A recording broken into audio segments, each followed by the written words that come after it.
I must say that this week's patch notes is rather interesting. I got this tweet. Was on the verge of quitting Black Desert Online, but today's patch notes are lit. So I took a quick look at the patch notes and damn, there are some pretty good changes. So let's take a look at these together. Remember that I do this little series for those who are at work or at school or just don't have the time to go to the patch notes themselves, or rather not read through a wall of text. However, if you would rather read through the patch notes yourself, I will list them in the description. There is a new event going on today.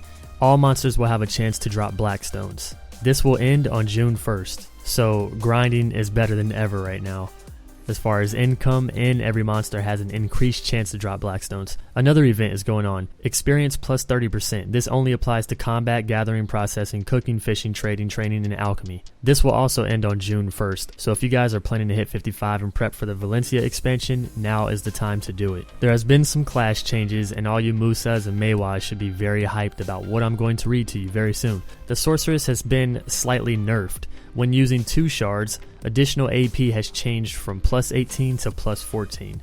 When using 3 shards, AP has changed from plus 30 to plus 20, but they had a buff to their MP per shard recovery. Which is good because, as you know, if you play a Sorc, the mana regen isn't the best, but they buffed that a little bit, but they also nerfed the AP that you gain while using your Shards of Darkness. The Berserker's base HP as well as HP gained per level has been increased.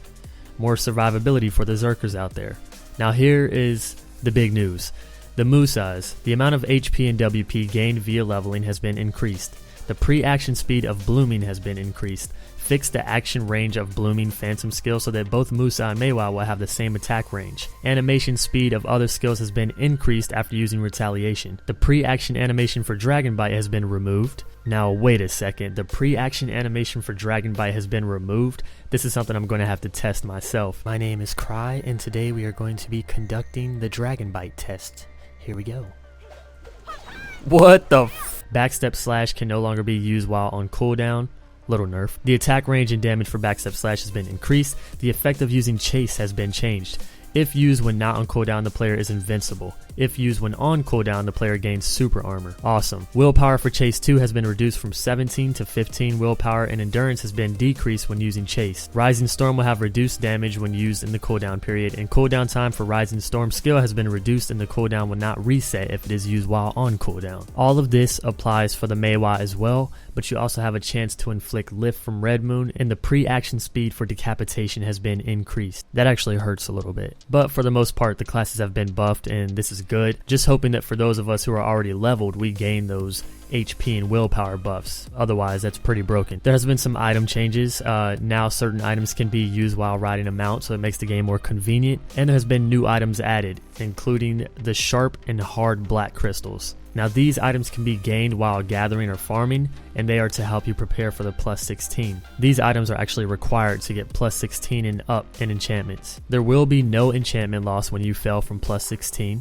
and force enchantment is possible up to plus 18. So this is actually a new system. I don't believe the Koreans have it like this. They're actually going to allow us to force, and there will be no enchantment loss when going to plus 16. So this is huge. They're actually, responding to the feedback, and this is a better system for us. Less RNG. I mean, we love our RNG, but not as much as South Koreans. There's a new red battlefield that's been added, and it actually requires you to have a certain amount of AP and DP to enter. Workers can now manage fence gardens for all my farmers out there, and there has been some monster changes. Experience and junk item drop rates for all monsters has been increased, and their HP has been decreased. So monsters will die quicker, they give more experience, and the drop rate has been increased, which means more money for those junk items. Also, when doing field and world raid bosses, you will now get hunter seals. There's been some interface changes, the biggest thing being a pop-up that happens when you're in an area with higher level monsters that you can't take on, or when you're fighting a monster that you really can't take on because it's above